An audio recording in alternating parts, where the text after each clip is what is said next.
Fala aí, pessoal! Seja bem-vindo a mais um vídeo aqui no canal. Vamos acompanhar as últimas notícias do São Paulo. E após mais uma derrota jogando em casa, o Tricolor volta a campo nessa quinta-feira, agora jogando fora de casa contra o Fortaleza, pelo Campeonato Brasileiro. Então, sem mais enrolação, vamos pro vídeo. Hora de falar sobre a crise no São Paulo. Tricolor perdeu para o Ceará dentro de casa 1-0 na noite dessa segunda-feira no Morumbi. São Paulo nunca havia sido derrotado como mandante para o Ceará em Campeonato Brasileiro. 4 derrotas consecutivas. Nos últimos 6 jogos, somente uma vitória contra o Cruzeiro, contra o Botafogo 1-0. E esse jogo foi o único em que o São Paulo conseguiu marcar gols nas últimas 6 partidas. Dineno fez o único gol do São Paulo em 6 jogos. Diante dessa falta de resultados e a eliminação na Libertadores da América, a crise se instalou no Morumbi.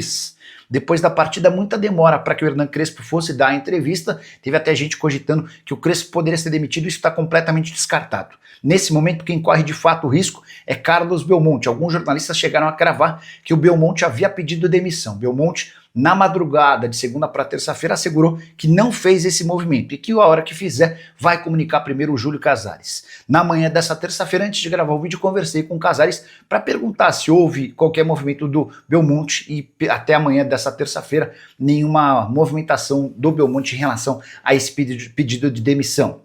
Só para completar, registrar também protesto feito pela principal torcida uniformizada do São Paulo antes do jogo, a Independente, que levou caixões, 2, à frente do estádio, um deles do Carlos Belmonte. A pressão é enorme para que o diretor de futebol seja demitido. Foi uma noite estranha no Morumbis. Uma derrota por 1-0 para o Ceará, um time bem organizado pelo Léo Condé, que faz uma campanha de meio de tabela até bem interessante. Tirou ponto já de muita gente nesse campeonato. E através do Pedro Henrique, atacante ex-Inter, Corinthians, o Ceará venceu o jogo por 1-0 para 12 mil pessoas numa noite de segunda-feira no Morumbi. Antes disso, protesto da torcida, de organizadas, torcedores comuns, especialmente voltados esses protestos contra a diretoria. Muitos fora Casares, fora Belmonte, fora diretoria, um protesto bem direcionado e super legítimo, super justificado, inclusive, pelo que vem acontecendo no São Paulo. Dentro de campo, após o apito final, os gritos de fora Casares. O Júlio Casares é o presidente do São Paulo, mas ele tem mais 1 ano e pouco de mandato. Ele vai até o fim do ano que vem. Então ele não pode sair. Ele tem, a menos que ele seja impeachmentado e com algum problema grave por improbidade ou alguma irregularidade, por incompetência, normalmente, né, não tem como o presidente ser deposto. Então a torcida, o que ela pode fazer é pressionar, porque estamos falando de uma diretoria que se iludiu bastante. E eu não vou aqui dizer que a Copa do Brasil foi ruim em 2023, mas é fato que aquele título meio que embeveceu os pares da diretoria, né? De que talvez o São Paulo estivesse vivendo um novo momento para ser protagonista junto de São Paulo, junto de Flamengo, Palmeiras, Atlético Mineiro naquele momento. Mas o problema todo foi que o São Paulo, para tentar concorrer com esses grandes adversários, ele gastou mais do que podia. E com isso, mais do que dobrou a dívida, que era de 400 milhões para cerca de 1 bilhão de reais. E, cara, com investimentos que nem sempre se verificam na prática, né? E aí o São Paulo repatriou o Lucas, que eu acho que é um grande acerto, inclusive, mas num custo também elevado. E aí é um jogador que tem problemas físicos, que não é culpa dele, evidentemente, né? Mas aí faz o mesmo com o Oscar, por exemplo, que não consegue jogar. Fez lá atrás com o Rames Rodrigues, um jogador que também não se verificou interessante, entre outros vários exemplos que eu poderia citar de altos investimentos que não se tornaram efetivos. E aí você vai acumulando, né? Acumulando, e daqui a pouco o São Paulo acha que é, como a gente fala daquela brincadeira, né, um novo rico. Ele acha que pode gastar mais do que recebe. E aí essa conta não fecha. Então, assim, muitos problemas que começaram não de agora, mas que resultam em um ano de muito fracasso, né? E eu falo fracasso pelo tamanho do São Paulo, pela expectativa que vive o torcedor de São Paulo. É uma semifinal de Campeonato Paulista, quartas de final de Copa do Brasil e quartas de Libertadores. Vem a eliminação para a LDU, da maneira como aconteceu, um 3-0 no agregado, sem fazer nenhum golzinho e sem ganhar nenhum dos jogos. Vem um momento instável no Campeonato Brasileiro, é a 4ª derrota seguida, contando Brasileiro e Libertadores, e é um gol marcado nos últimos 6 jogos. Esse é o São Paulo, que flertou com a zona do rebaixamento em algum momento. Vem o Hernan Crespo, recupera o time no campeonato e foi interessante, porque isso gerou uma gordura. Hoje o São Paulo tem 35 pontos na sétima, eu acho que está na 7ª colocação o São Paulo. Sim, só que assim, tenho muito medo, claro que evidentemente não acho que o São Paulo corra risco de rebaixamento, como alguns torcedores estão preocupados nesse momento. Existe um grupo lá do Z4 que está meio que desgarrando, está se afastando, e hoje eles estão 6 pontos para sair dessa zona, 5 na verdade, né? Que o Santos é o 16º, o Inter o 15º. Mas, ao mesmo tempo, se a gente tiver G6, se tivermos G8, daqui a pouco o São Paulo pode brigar por uma vaga. E como pelo G6 ainda pode. Mas daqui a pouco, ano passado, o que aconteceu foi o seguinte: as eliminações nas Copas, elas abalaram o elenco de tal forma, e o São Paulo ficou numa zona intermediária que não era mais ameaçado ali dentro do G7, G6, e até pegou uma vaga de pré-libertadores. A vaga direta ficou muito distante, e o São Paulo não brigou por isso. E termina o ano de forma melancólica, mesmo com uma condição invejável para muitas equipes que estavam disputando questão de rebaixamento e tudo mais. Eu acho que para o que o São Paulo estava disputando no campeonato, essa condição até tá boa. A questão é pela expectativa do torcedor, né? O mínimo seria uma vaga na Libertadores. A Libertadores, que o São Paulo tanto persegue, um tetracampeonato, 20 anos depois, né, conquistar um título e tudo mais. Mas será que vai conseguir? Porque a gente está falando de muitos jogos pela frente, tá? São 14 partidas que ainda... 13, 14 partidas que a gente tem ainda a disputar. Então tem muito campeonato. Por isso que eu falo, não acho que o São Paulo vai cair, porque os 45 pontos virão. Se é que a meta é 45, pode ser até um pouco menos esse ano. Não é esse o problema. O problema é o São Paulo ficar se arrastando até o final. No jogo de hoje, o Crespo teve mais problemas físicos, né?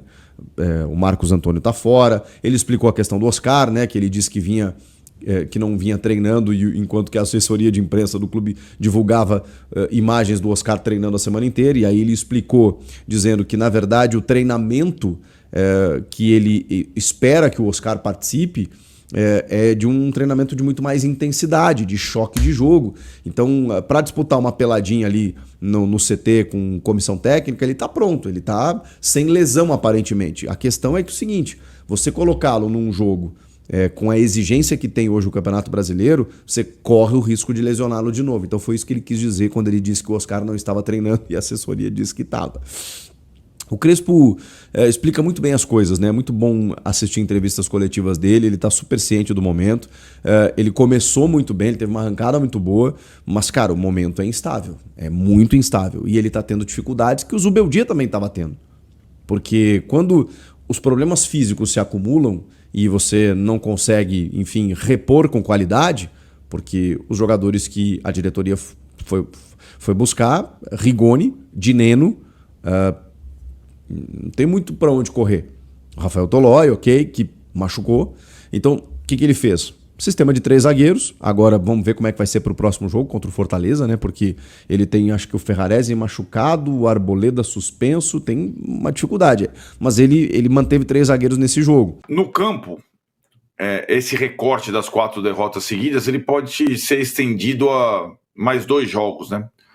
Na verdade, nas últimas 6 partidas foram 5 derrotas, 1 vitória e só 1 gol marcado em 6 partidas, né?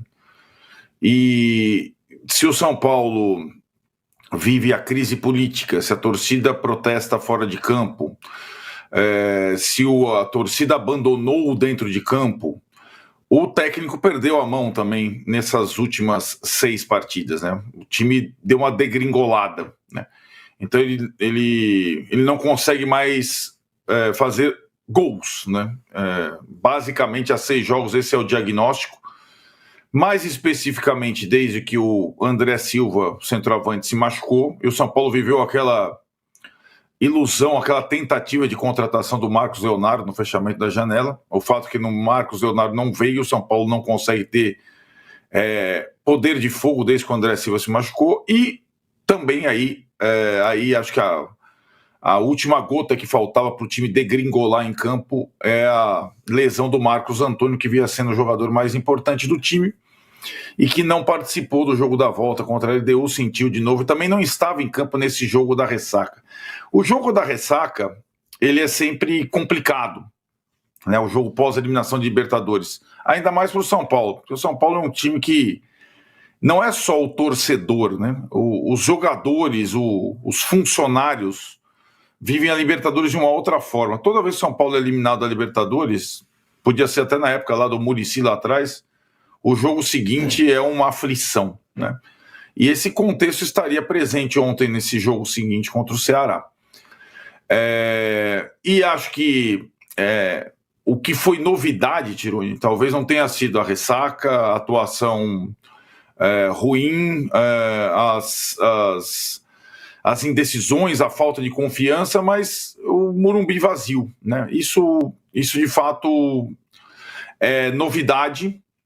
O São Paulo não tinha um público desse desde que voltou o futebol na pandemia. E acho que a pior das coisas nesse meio tempo todo é a torcida abandonar, né? Tem um colega aí que comparou com a torcida do Corinthians, né? E a sua enquete, comparando São Paulo e Corinthians, quem termina melhor o ano, financeiramente São Paulo vai terminar melhor o ano que o Corinthians. Esportivamente, talvez o Corinthians termine melhor, né? E o Corinthians, com essas situações todas caóticas, o torcedor não larga a mão do time. E o time é a coisa mais importante que uma torcida tem, né? Eu acho que os protestos contra o presidente são válidos, a indignação com várias situações do governo Casares são justificáveis, mas abandonar o time não é uma opção, até porque o campeonato não acabou, né? O São Paulo ainda não fez os 10 pontos para se salvar, tem 2 meses de futebol. Para o torcedor do São Paulo, eu sei disso, dá para perceber, o melhor seria que o campeonato terminasse hoje e todo mundo fosse de férias, mas não é a realidade, né? E aí nós vamos para o extracampo. Ainda tem coisa para acontecer no campeonato. Você citou os 2 próximos jogos, Fortaleza fora e Palmeiras, né? Com um intervalo ridículo entre as partidas. E em relação ao governo Casares, não é que o Casares vai sair amanhã, ele tem mais 1 ano e 3 meses de mandato. O que é possível nesse momento de, enfim, revolta contra esse governo do São Paulo é o surgimento de alternativas à sucessão do Casares lá na frente, né? Ou de mudanças políticas no São Paulo, mudanças estatutárias no São Paulo. Esse tipo de pressão é interessante, mas não é de uma hora para outra. O Casares não vai sair amanhã, né? Não vai. O que ele pode fazer, se pressionado estiver e quiser, ele pode tirar o diretor de futebol, ele pode tirar o técnico, ele pode tirar os jogadores. Ele é o presidente eleito, né? Então, o Casares não vai sumir amanhã e o time do São Paulo vai jogar depois de amanhã. Então vamos comentar sobre essas últimas notícias do São Paulo. E após mais uma derrota jogando em casa, agora contra o Ceará por 1-0, o São Paulo volta a campo nessa quinta-feira, agora jogando fora de casa contra o Fortaleza pelo Campeonato Brasileiro. Mais um jogo muito difícil e importante para o São Paulo tentar buscar os 3 pontos, até porque após essa eliminação na Libertadores, precisa erguer a cabeça e buscar uma vaga na próxima via Brasileirão. E sobre essa derrota para o Ceará, eu posso vir aqui culpar várias pessoas, começando pelo Hernan Crespo. Como pode o São Paulo jogando em casa, precisando fazer gols e vencer, ele começar com 3 zagueiros? Aí fica mais complicado. Posso vir aqui culpar o presidente Júlio Casares. até porque nessa gestão ele praticamente dobrou a dívida do São Paulo e está vendendo os garotos da base a preço de banana. Posso culpar o diretor de futebol Carlos Belmonte por ficar trazendo esses jogadores veteranos que só fica machucado. Mas do que adianta, né, galera? Se trocar de treinador, pode vir um pior, até porque o anterior era sim pior. Se o Zubeldia estivesse no comando do São Paulo, o tricolor já estaria no Z4. Do que adianta trocar o presidente? Até porque o anterior, o Leco, era o pior presidente da história. Agora é o Júlio Casares. E quem dirá o próximo, né, galera? Então, na minha visão, o São Paulo precisa mudar toda a estrutura, começando pelos conselheiros, porque do que adianta o Júlio Casares sair, sendo que na eleição do ano que vem vai ser um candidato indicado por ele contra o Carlos Belmonte disputando a eleição, ou seja, eles vão continuar no comando, né, galera? Outra coisa, na minha visão, que precisa mudar é o São Paulo abaixar sua folha de pagamento, parando de trazer jogadores veteranos, como o Luiz Gustavo, o Oscar, o Wendel, agora o Rafael Tolói, sendo que a maioria só fica machucado e os que jogam não decidem, no caso do Dineno. Então isso sim precisa mudar, né, galera? Não dá mais para aceitar o São Paulo continuar vendendo seus jovens da base a preço de banana para pagar o salário desses veteranos que só fica machucado. E agora vamos ver as notas do público para os jogadores nessa derrota para o Ceará. O Rafael teve uma nota de 3,4. O Rafael Tolói, que saiu ainda no primeiro tempo com dores na coxa, teve uma nota de 2,4. O Sabino teve uma nota de 2,5. O Arboleda, muito abaixo nesse jogo, teve uma nota de 1,9. O Alan Franco teve uma nota de 3. O Lucas Moura, que entrou no segundo tempo, teve uma nota de 3,1. O Cedric, mais uma vez, não fez um bom jogo, teve uma nota de 2,6. O Dineno, que entrou no segundo tempo e entrou mais uma vez muito abaixo, teve uma nota de 1,1. O Alisson também não fez um bom jogo e teve uma nota de 1,8. Assim como o Bobadilha teve uma nota de 1,8. O Rodriguinho, também muito abaixo, teve uma nota de 2,2. O Mailton, que entrou no segundo tempo, também teve uma nota de 2,2. O Enzo Dias teve uma nota de 2,6. O Luciano, que fase que está o Luciano, né, galera? Faz muitos jogos que não faz um gol e vem perdendo vários, né? Teve uma nota de 0,8. O Ferreirinha teve uma nota de 1,7. O garoto Luca, que entrou no segundo tempo, teve uma nota de 2,3. E o Hernan Crespo, que na minha visão errou na escalação, em começar novamente com 3 zagueiros, jogando em casa, teve uma nota de 1,7.